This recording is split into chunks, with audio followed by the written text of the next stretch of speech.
Hello दोस्तों, आप सभी का एक बार फिर से स्वागत है Saraswati coaching and computer centre के यूट्यूब चैनल पर। आज हम पढ़ने वाले हैं क्लास 12th की पुस्तक हिस्ट्री का पहला अध्याय ईंटें, मनके और अस्थियाँ। जैसा कि आपको पता है, इस लेसन का हमने पार्ट 1 और पार्ट 2 ख़त्म कर लिया है। ये इस लेसन का पार्ट 3 है, जिसके बारे में हम इस वीडियो के अंदर पढ़ेंगे। चलिए शुरू करते हैं एक कदम शिक्षा की ओर। हेलो दोस्तों, जैसा कि आपको पता है, हम हिस्ट्री के वीडियो सीरीज में लेसन 1 का पार्ट 1 और पार्ट 2 ख़त्म कर चुके हैं, जिसमें हमने देखा हड़प्पा सभ्यता की संस्कृति, हड़प्पा सभ्यता की खोज कैसे कैसे हुई, हड़प्पा सभ्यता का नामकरण, हड़प्पा सभ्यता की संस्कृति के बारे में जानकारी, सिंधु घाटी सभ्यता का निर्माण किन लोगों ने किया, सिंधु घाटी के क्षेत्र, वहाँ का सड़क, नाली, भवन कैसे कैसे बने, हड़प्पा सभ्यता में सार्वजनिक स्थल कौन कौन से थे, जल निकासी प्रणाली, ये सब चीज़ें हमने अब तक देखी है। पार्ट 2 में हमने देखा सामाजिक जीवन कैसा था। उसके बाद पार्ट 3 में आगे जो हम देखने वाले हैं वो हड़प्पा सभ्यता के धार्मिक जीवन से हम चीज़ें क्या करेंगे, शुरू करेंगे। तो चलिए शुरू करते हैं हड़प्पा सभ्यता का पार्ट 3। पार्ट 3 के अंदर जो सबसे पहला टॉपिक होगा वो टॉपिक होगा हड़प्पा सभ्यता का धार्मिक जीवन, जिसके अंदर मातृ देवी की उपासना, शिव या परम पुरुष की आराधना, वृक्षों और पशुओं की पूजा और लिंग की पूजा। इस तरीके से हड़प्पा सभ्यता में 4 टॉपिक धार्मिक क्षेत्रों के बारे में आप देखेंगे। सबसे पहला है मातृ देवी की पूजा। हड़प्पा सभ्यता में मातृ देवी की पूजा बड़े पैमाने पर की जाती थी, यानी हड़प्पन कल्चर में बड़े पैमाने पर मातृ देवी की आराधना की जाती थी। हड़प्पा संस्कृति में मंदिरों का अभाव था। उत्खनन से मंदिर या देवालय जैसी जो चीज़ें हैं वो नहीं मिली हैं, लेकिन फिर भी मिट्टी की कई कहा जाता है कि नर नारी मूर्तियाँ पाई गई हैं। मातृ देवी अनेक चित्र किस प्रकार से जो मिले हैं वो ताबीज़ों पर, मिट्टी के बर्तनों पर, मोहरों पर अंकित हैं, जिससे पता लगता है कि मातृ देवी की उपासना बड़े पैमाने पर थी। Professor R.S. त्रिपाठी, अगर हम बात करें तो प्रोफेसर R.S. त्रिपाठी की मान्यता में पूजा के क्षेत्र में बहुत ज़्यादा प्रतिष्ठा थी शक्ति की, और शक्ति का रूप थी नारी, इसलिए कहा जाता है कि बड़े पैमाने पर इस तरह की चीज़ें देखी जाती हैं। मातृ देवी को वनस्पति और कहा जाता है कि विभिन्न चीज़ों की फैलाव की देवी भी माना जाता था। इस तरीके से कहा जाता है कि हड़प्पा सभ्यता में देवी की आराधना के लिए पूजा आराधना की जाती थी। नृत्य, संगीत, बलि देकर विभिन्न प्रकार की चीज़ें बड़े पैमाने पर विकसित थी, लेकिन मंदिरों के कोई अवशेष नहीं मिले हैं। अगर धार्मिक तथ्यों की ओर अगर हम आगे बढ़े तो हमें पता लगेगा कि शिव या परम शिव की भी बड़े पैमाने पर उपासना की जाती थी। बड़े पैमाने पर किसकी उपासना की जाती थी? शिव या परम पुरुष। अगर हम बात करें तो इसे हम एक तरीके से कह सकते हैं पशुपति। ये एक तरीके से कह लो कि पशुपति की आराधना हो सकती है। इसके अंदर बड़े पैमाने पर एक पुरुष के आसपास सारे क्षेत्रों में और कई ऐसे आसपास क्षेत्रों में विभिन्न प्रकार के जानवर बनाए गए थे।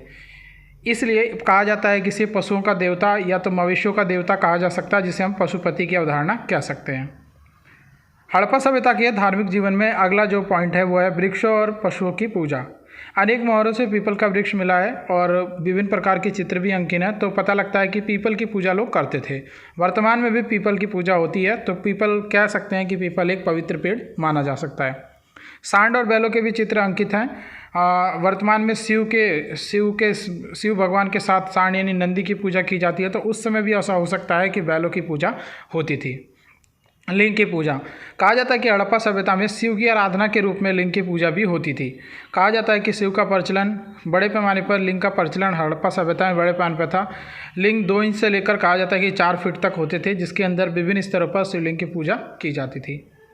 अब आता है हड़प्पा सभ्यता का राजनीतिक जीवन। आगे की पॉइंट की तरफ जब हम बढ़ेंगे तो हड़प्पा सभ्यता का अगला पॉइंट है हड़प्पा सभ्यता का राजनीतिक जीवन। हड़प्पा सभ्यता के जब हम राजनीतिक जीवन के बारे में बात करते हैं तो सबसे पहला पॉइंट आता है उनके राजनीतिक तत्वों में, जैसे कि हड़प्पा सभ्यता में कहा जाता है कि लोकतंत्र था या राजतंत्र था। इस तरह की चीज़ों को लेकर बहुत बड़ी बहस है। फिर भी यहाँ हड़प्पा सभ्यता की राजनीतिक जीवन की व्यवस्था में अगर हम बात करें तो हंटर की मान्यता है कि हड़प्पा मोहनजोदड़ो के शासनकाल में बड़े पैमाने पे लोकतांत्रिक और कहा जाता है कि राजतांत्रिक व्यवस्था नहीं थी, यानी कुछ हद तक व्यवस्थाओं को लेकर मतभेद है। इतिहासकार विलर का मानना है कि हड़प्पा सभ्यता में पुरोहित और धर्मगुरुओं के हाथ में क्या थी? सत्ता थी। साथ ही साथ कुछ लोगों का ये भी मानना है कि भवन निर्माण और नगर निर्माण में ऐसे देखकर पता लगता है कि यहाँ पर नगर पालिका रही होगी, जिससे जनप्रतिनिधित्व का कुछ हद तक क्या मिलता है? पता लगता है। जब हम आगे हड़प्पा सभ्यता की बात करेंगे तो हड़प्पा सभ्यता में कला का विकास भी पढ़ेंगे, यानी हड़प्पा सभ्यता के कला का विकास कैसे कैसे था। कला के विकास में मूर्तिकला, धातुकर्म, वस्त्र निर्माण, चित्रकला, पवित्र पात्र निर्माण, नृत्य, किस प्रकार से मुद्रा कला, ताम्र निर्माण कला और लेखन कला, ये सब चीज़ें हड़प्पा सभ्यता के कला के अंदर जाता है। सबसे पहले आते हैं मूर्तिकला पर। उत्खनन से कहा जाता है कि यहाँ विभिन्न प्रकार की मूर्तियाँ मिली हैं। यहाँ विभिन्न प्रकार की कांसे की मूर्ति, साथ ही साथ विभिन्न प्रकार के पत्थरों की मूर्ति भी पाई गई है।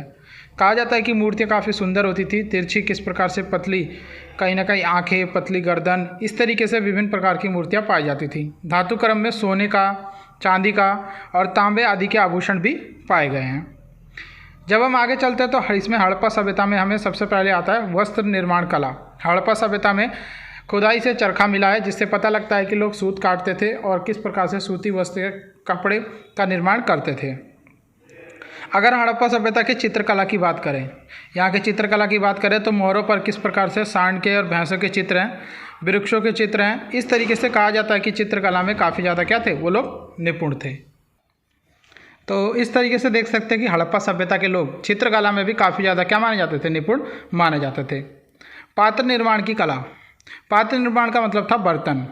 यहाँ पर मिट्टी के बर्तन बनाए जाते थे जिन्हें मृदभांड बोलते थे। साथ ही साथ घड़े बनाए जाते थे जिसमें अनाज रखा जाता था। साथ ही साथ और भी प्रकार के अलग अलग पात्र बनाए जाते थे। नृत्य और संगीत कला। यहाँ नृत्य गाना और की मूर्तियाँ मिली है, जिससे पता लगता है कि नृत्य बड़े पैमाने पर होता था। पात्रों को किस प्रकार से तलवे तथा ढोलक के चित्र भी मिले हैं, जिससे पता लगता था कि संगीत की भी कुछ हद तक यहाँ पर अवधारणा थी। मुद्रा कला। यहाँ पर कहा जाता है कि विभिन्न प्रकार की अलग अलग किस प्रकार से मोहरें पाई गई हैं। 600 से ज़्यादा मोहरें पाई गई हैं, जिससे पता लगता है कि यहाँ पर मोहरों का निर्माण होता था और मोहरें ज़्यादातर सेलखड़ी पत्थर से बनाई जाती थी। ताम्र निर्माण कला। ताम्र निर्माण कला का मतलब है उत्खनन से तांबे के कई प्रकार के पात्र और कई प्रकार की चीज़ें मिली हैं। इसमें पशुओं के वे और मनुष्य के चित्र मिले हैं, जिसमें पशुओं में बैल, भैंसा, गैंडा, सांड, हाथी, शेर, मनुष्य में योगी की चित्र मिले, तो जिससे पता लगता है कि ताम्र की विभिन्न प्रकार की कलाएं क्या थी, मौजूद थी।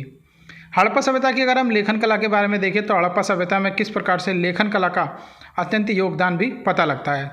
कहा जाता है कि तांबे पे कुछ भी लिखा नहीं मिला है, लेकिन फिर भी कई प्रकार के चित्र और कई प्रकार की यहाँ पर लिपियाँ पाई गई हैं। अब तक हम इसकी लिपि को पढ़ नहीं पाए। यहाँ की लिपि ज़्यादातर दाएँ से बाएँ लिखी जाती थी। हड़प्पा लिपि की इसीलिए चलती है। चलिए आगे हम विशेषता देखते हैं कि हड़प्पा लिपि की क्या विशेषता थी। हड़प्पा लिपि दाएं से बाईं ओर लिखी जाती थी। सबसे पहली विशेषता थी कि दाएं ओर से बाईं ओर लिखी जाती थी। ये चित्रलिपि की तरह थी। इसमें पूरे में लिपि में 375 से 400 चिन्ह मिले हैं। इस लिपि को कहा जाता है कि आज तक कोई समझ नहीं पाया। ये रहस्यमयी लिपि है। इसी कारण हड़प्पा सभ्यता के बारे में ज़्यादातर जानकारी नहीं मिल सकी है। हड़प्पा सभ्यता में सिर्फ विद्वान पुरातात्विक साक्ष्यों के आधार पर ही कहा जाता है कि हड़प्पा सभ्यता का अध्ययन करते हैं। आगे चलते हैं हम हड़प्पा सभ्यता में शिल्प उत्पादन। हड़प्पा सभ्यता में शिल्प उत्पादन का मतलब था पत्थर, धातु, लकड़ी और विभिन्न प्रकार की चीज़ें बनाना, जिसके अंदर सबसे पहले आता है मनका बनाना, शंखों की कटाई, शंखों से आभूषण वगैरह बनते थे, धातुकर्म के कार्य यानी विभिन्न धातुओं से चीज़ें बनती थी, मोहर बनाए जाते थे सेलखड़ी पत्थर से, चट नामक पत्थर से बाट बनाए जाते थे। साथ ही साथ कहा जाता है कि हड़प्पा सभ्यता में चनुदड़ो एक ऐसी जगह थी जहाँ पर पूरी तरीके से शिल्प उत्पादन के कार्य होते थे।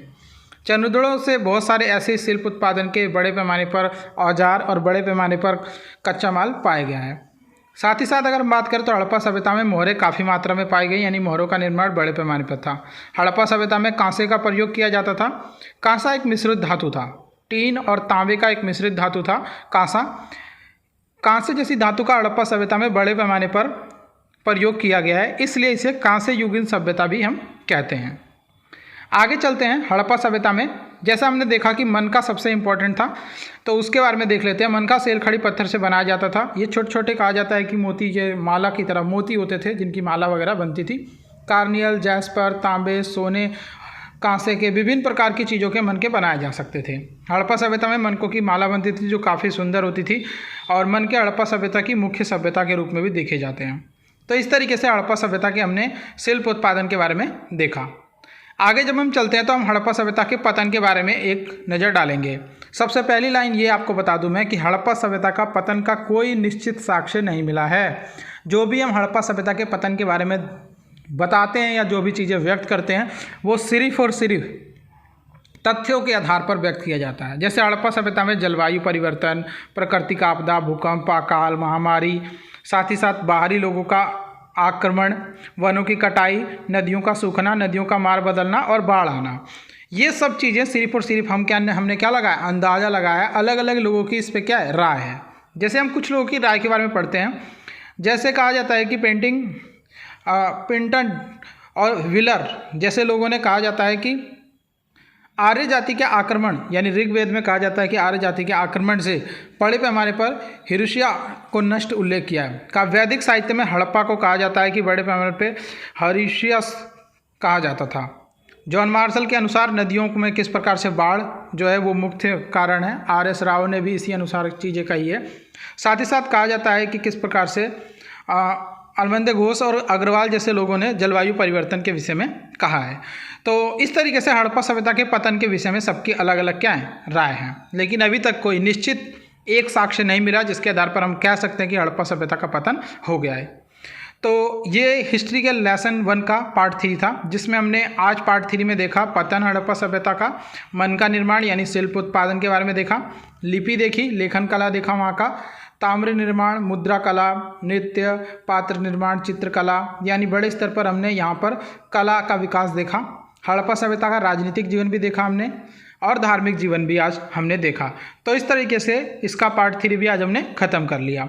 पार्ट 3 के साथ ही कहा जाता है कि बड़े स्तर पर हमने पहला लेसन ख़त्म कर लिया है। आगे के लेसन हम अलग अलग पार्ट में इसी प्रकार से करके क्या करेंगे, पढ़ेंगे। तो चलिए, नमस्कार और अपने और अपने परिवार का ख्याल रखें। तो दोस्तों, जैसा कि आपने देखा, हमने इतिहास के पहले अध्याय हड़प्पा सभ्यता का पार्ट 3 भी कंप्लीट कर लिया।